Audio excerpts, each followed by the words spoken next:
అదే విధంగానే ఈ యొక్క మైండ్ ఒక mad monkey. In the same manner, the mind is a mad monkey. ఈ మంకీని కొంతవరకు కొంత పని, తీవ్రమైన పని దానికి అందించాలి.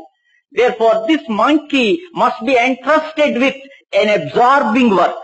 మొట్టమొదటినే మనం ధ్యానం కూర్చుంటే ఈ మంకీ మన యొక్క స్వాధీనం కాదు. If we sit in dhyana as the first step, then the monkey will not be within our కనుక control. మొట్టమొదట మనం కూర్చొని ఈ మంకీ మైండ్ ను ఒక వాచ్మాన్ పని ఇవ్వాలి, ఇక్కడ పెట్టాలి. So we must sit in dhyana and we must give the duty of a watchman to the monkey, namely the mind. ఎవరు లోపల పోతున్నారు, ఎవరు బయట వస్తున్నారు, ఎవరు లోపల పోతున్నారు, ఎవరు బయటకు వస్తున్నారు. సో లోపల పోతున్నాడు, హమ్ బయట వస్తున్నాడు. కనుక పోయేటువంటి వాడు సో, వచ్చేటువంటి వాడు హమ్, పోయేటువంటి వాడు సో, వచ్చేటువంటి వాడు హమ్. ఈ సోహం సోహం సోహం అనేటువంటి దీనిని పోయేటువంటి వచ్చేటువంటి వాచ్మ్యాన్ పని పెట్టేటప్పటికీ ఆ మనసు పోయేవాడు సో, వచ్చేవాడు హమ్, పోయేవాడు సో, వచ్చేవాడు హమ్ అని దానిని వాచ్ చేస్తూ 5 నిమిషాల లోపల మనసు ఒక విధమైనటువంటి యొక్క స్వాధీనానికి వస్తుంది. If we entrust the duty of a watchman to the mind, and this monkey sits there at the tip of the nose and goes on watching, the breath that goes in is so, and the breath that comes out is hum. This process goes on, so hum, and the monkey is kept busy watching this coming in and going out. ఈ విధంగా చేసిన తర్వాత 5 నిమిషాలు అయిన తర్వాత నీకు ప్రీతి అయినటువంటి యొక్క చిత్రాన్ని నీవు ముందు పెట్టుకో.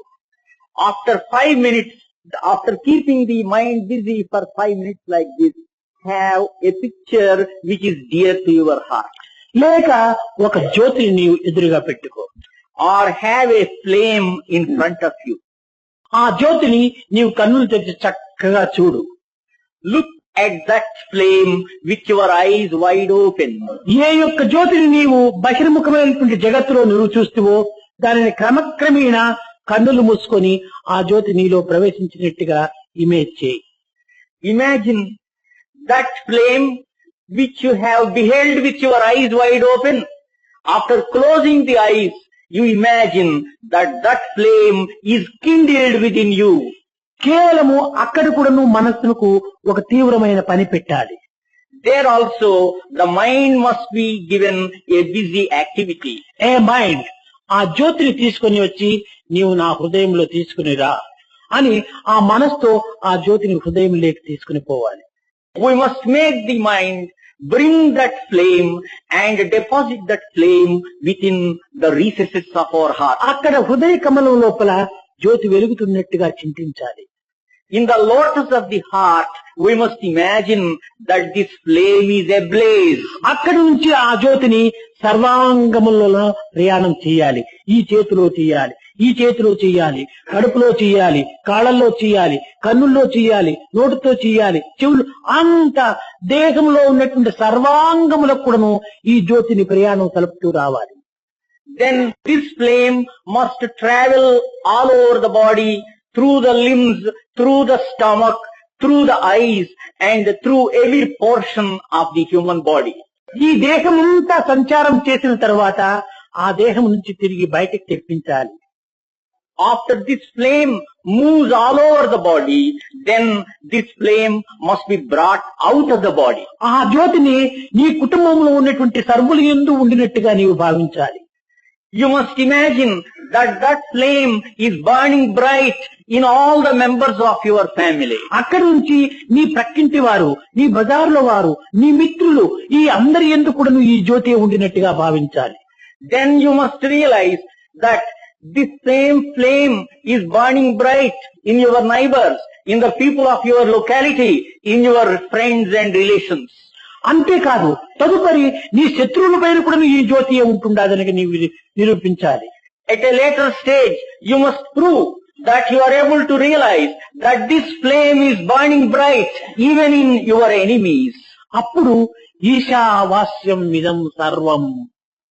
Then everything, every object is enveloped by Ishvara. కనుక నీ యొక్క జ్యోతి నీ కన్నులలో పోయి చేరినది కనుక బ్యాడ్ దృష్టి ఉండకూడదు. ఎందుకంటే తమసోమ జ్యోతిర్గమయ, ఎక్కడ జ్యోతి ఉంటుంటాదో అక్కడ చీకటి ఉండదు. Because the flame is burning bright in the eyes, there should be no darkness. కనుక నీవు చెడ్డ దృష్టికి నీవేమాత్రమూ అవకాశం అందించవు. Therefore, you should not look at bad objects. నీ యొక్క చెవులకు ఈ జ్యోతి చేరటం చేత ఇక్కడ చెడ్డవి విషయాలనేటువంటిది వినడానికి వీల్లేదు. Because the flame has joined your ears, you should not hear anything that is ఆ bad. జ్యోతి నీ యొక్క నాలుక పైన రావటం చేత అక్కడ చెడ్డ మాటలు మాట్లాడడానికి అవకాశం ఉండదు. Because the flame is burning bright on your tongue, there is no scope to utter నీ bad words. పాదముల్లో ఈ జ్యోతి చేరటం వల్ల చెడ్డ ప్రదేశానికి ఇది ప్రయాణం చేయడానికి ఏమాత్రం అంగీకరించదు.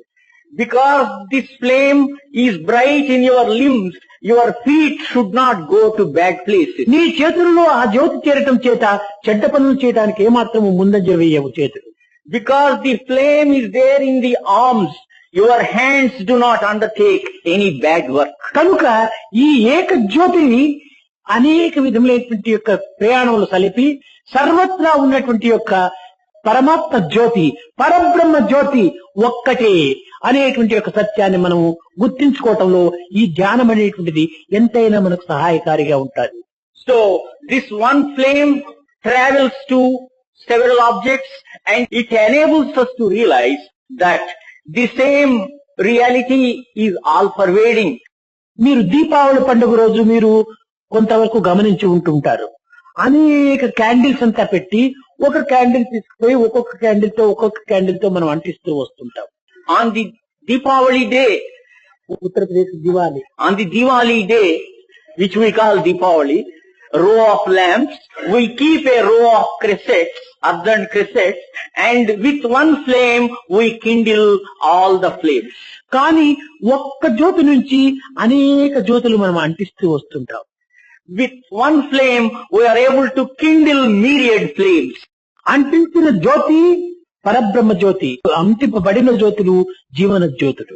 The Jyoti which kindles is the Parabrahma Jyoti, the eternal flame, and the others which are kindled by that flame, they are the Jivana Jyoti. కట్టగడబడికి అంటించిన జ్యోతి అంటింపబడిన జ్యోతి రెండు కూడాను ఒక్కటిగానే కనిపిస్తుంటాయి.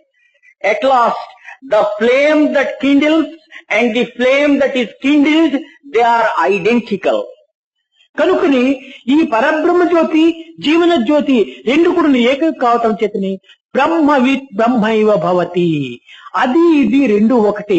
బ్రహ్మతత్వాన్ని తెలుసుకున్నటువంటి వాడు బ్రహ్మగానే రూపొందుతాడు.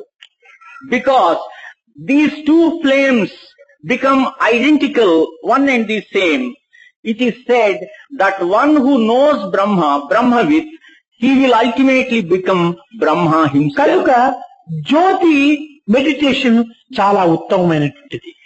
So, meditating upon the flame is the highest type of... కారణం ఏమనగా దేహమే ఉన్నదనుకో, ఈ దేహము క్రమక్రమేణా మార్పు చెందుతూ ఉంటాది.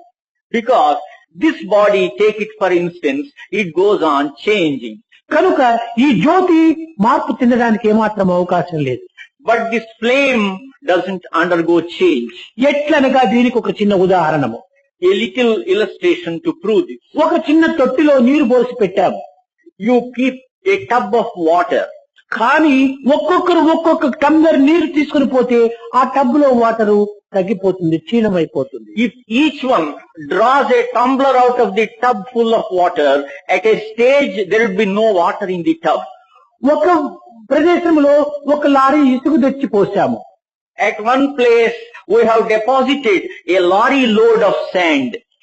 ఒక్కొక్కరు ఒక్కొక్క బుట్టడు ఈ యొక్క ఇసుకను తీసుకుని పోతే అక్కడ ఆ ఇసుక కూడా క్షీణించిపోతుంది.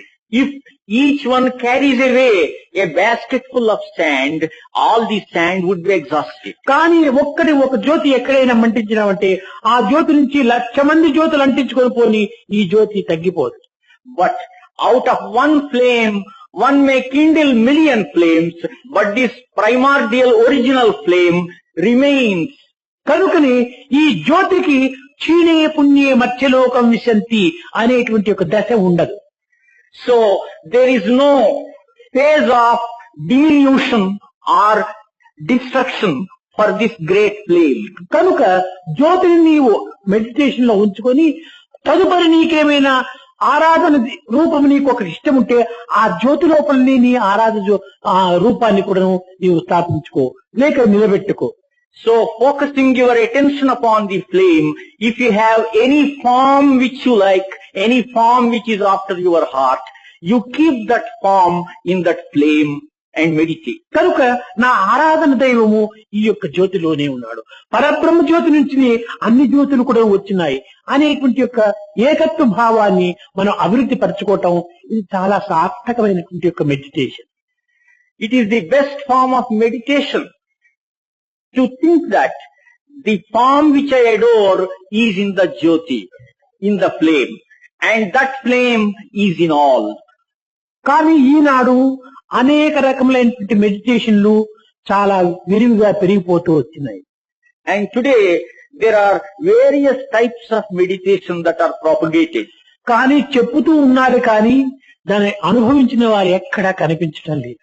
There are people who talk about it, but we do not come across people who ఇవన్నీ have కూడా experienced. కేవలము ఆర్టిఫిషియల్ మెడిటేషన్స్ అని చెప్పవచ్చు. These are all artificial meditations. ఇంత సులభంగా ఒక్క తూరి కూర్చుని తట్టడమే ట్రాన్సెండెంటల్, పైకి పోతాడు పోతాడు పోతాడు ఎక్కడ పోతున్నాడో ఏం చేస్తున్నాడో ఎవరికీ అర్థం కాదు. ఈ విధమైనటువంటి యొక్క సులభమైనటువంటి దీంట్లోనే ఈ సాక్షాత్కారం పొందుతుంటే ఆనాటి మహనీయులు సప్త ఋషులు వీరందరూ కూడా ఇంత సులభమైన మార్గాన్ని వాళ్ళకి తెలియకుండా పోయారా? If it is so easy to sit in meditation and then transcend the body, is it for nothing that the 7 rishis of old spent so many years to transcend the limitations of the body? ఇంత సులభంగా వీరు ఆధ్యాత్మిక తత్వంలో ప్రవేశిస్తే వీరు చెప్పడం ఏమిటి, తన్మయత్వంగా మారిపోతారు. కొన్ని నిమిషాల లోపల వాళ్ళకు దేహం యొక్క భ్రాంతి ఏమాత్రము ఉండదు. ఇదే మెడిటేషన్ అని అంటున్నారు. They say that within a few minutes the body consciousness is forgotten and then they reach a stage of trance. Body consciousness పోయినంత మాత్రమే ఇది మెడిటేషన్ అవుతుందా?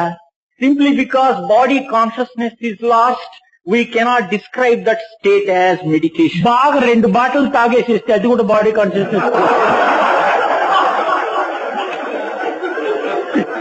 If one drinks 2 bottles of wine, then also he loses body consciousness. ఇది కూడా ఒక మెడిటేషనేనా? Is it a type of meditation? కానీ అది కాదు. బాడీ కాన్షియస్నెస్ పోవాలి, ఆత్మ కాన్షియస్నెస్, సూపర్ కాన్షియస్నెస్ రావాలి. So meditation must first of all make us forget the body consciousness, and it must also enable us to experience the super consciousness. ఈ western country వాళ్ళు ఈ material life లోపల వాళ్ళదంతా ఒక depression కావటం చేత ఈ body consciousness పోవడానికి దీనిని అనేక రకాలుగా ఉపయోగపెట్టుకుంటూ ప్రచారం చేస్తూ వచ్చారు. People in the West, because of the frustration and depression they feel in their lives, they are propagating this type of meditation which grants them the forgetting of the body consciousness. కానీ భారతీయ సంస్కృతి యందు ఇది దీన్ని ధ్యానం అని చెప్పడానికి వీలు కాదు. ఎందుకనగా మనము ధ్యానం అంటే కొంతమంది కాన్సన్ట్రేషన్ అంటున్నారు. But according to Indian tradition, this cannot be called dhyana. But some people describe dhyana as meditation. This is concentration. This is concentration. Concentration అంటే ఇప్పుడు నేను ఒక పేపర్ పట్టుకున్నాను. I am holding a paper in my hand. ఇక్కడ నేను ఒక paper లో విషయం ఉన్నటువంటి చదువుతున్నాను. I am reading what is there on the paper. District Seva Dal conference అని పెట్టుకున్నాము. There I find the words District Sevadal Conference. ఈ సేవాదళ్ కాన్ఫరెన్స్ అనేటువంటి చదవడానికి నా కన్నులు అక్కడ కాన్సన్ట్రేట్ చేయాలి. In order to read what is printed on the paper, my eyes must be focused at the letters. ఈ చెయ్యి ఇక్కడ దీనిని పట్టుకోవాలి. And I must hold the paper in my hand. మనసు యోచించాలి. And I must think with my mind. బుద్ధి విచారించాలి. And the intelligence must inquire. బుద్ధి, మనసు, చేయి, కన్నులు ఇవన్నీ కూడా నువ్వు ఒక కాన్సన్ట్రేట్ చేసినప్పుడు దీనిని చదవడానికి వీలవుతుంది. Intelligence, mind, hand and the eyes, they must all work in conjunction. Only then it is possible to. అనగా బిలో సెన్స్ ఇంద్రియముల యొక్క సమ్మిళితమే ఈ యొక్క చదవడానికి వీలవుతుంది. So, only with the coordination of all the senses, it is possible for us to read. కాబట్టి ఈ reading అంతా కూడాను ఒక కాన్సన్ట్రేషన్ ఉండాలి. Therefore, concentration is necessary for reading. Writing కు ఒక కాన్సన్ట్రేషన్ ఉండాలి. Another type of concentration is necessary for writing. Walking కు కాన్సన్ట్రేషన్ ఉండాలి. Another type of concentration is necessary for walking. Plate లోపల పెట్టినటువంటి పదార్థము ఇది అప్పలమా, ఇది బజ్జా, ఇది లేకపోతే చపాతీ, ఇది పుటీనా, ఇది పొటాటో, ఈ కాన్సన్ట్రేషన్ లేకపోతే తినడానికి వీలు కాదు. It is not possible for us to eat if we do not have the concentration to discriminate whether this item is appalam or whether this item is a sweet. ఒక driving చేయాలంటే చక్కగా concentration ఉండాలి. To drive a motor car, concentration is essential. కనుక ఈ concentration అనేటువంటిది below sense daily life లో ఇది natural ఇదిగా ఉంటుండాలి. This concentration becomes a routine. It is a daily habit. ఈ కాన్సన్ట్రేషన్ మనం డెవలప్ చేసుకునే నిమిత్తమై పెద్ద ధ్యానం ఎందుకు మనకు చేయాలి. In order to get this concentration, it is not necessary to undertake dhyana. కనుక కాన్సన్ట్రేషన్ అనేటువంటిది ధ్యానం కాదు. Therefore, concentration cannot be equated to dhyana. Concentration below sense, Concentration is below sense. Meditation beyond sense. Meditation is beyond sense. ఈ beyond sense కు మనము ఈ యొక్క below sense నుంచి మనం ప్రయాణం చేయాలి. We must travel, undertake the journey from below sense to what is beyond sense. ఈ బిలో సెన్స్ అనేటువంటి దాంట్లో స్టార్ట్ అయిపోయి క్రమక్రమేణా ప్రారంభించుకున్నప్పుడు అక్కడ ఈ కాన్సన్ట్రేషన్ నుంచి కాంటెంప్లేషన్ అని ఒక బార్డర్ వస్తుంది. So when we set out from what is below sense, through concentration, we reach the stage of contemplation. ఈ కాంటెంప్లేషన్ అనే క్రాస్ ను మనం ఆ హద్దును దాటినప్పటికీ మెడిటేషన్ వస్తుంది. And when we cross the limits of contemplation, we reach the area of కనుక meditation. Concentration, contemplation, meditation ఈ మూడు స్థాయిలు ఎట్లా ఉంటున్నాయంటే ఈ కాన్సన్ట్రేషన్ అనేటువంటిది the one you think you are. So there are three stages: concentration, contemplation, and meditation.